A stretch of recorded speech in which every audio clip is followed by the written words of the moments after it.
สวัสดีเจ้าคลิปนี้นะเจ้าเป็นเรื่องเกี่ยวกับ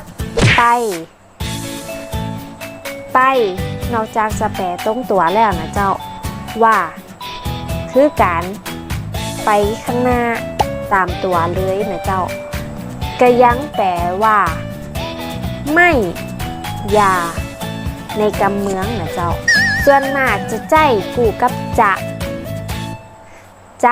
ะนำหน้าและกกิริยาตัวกล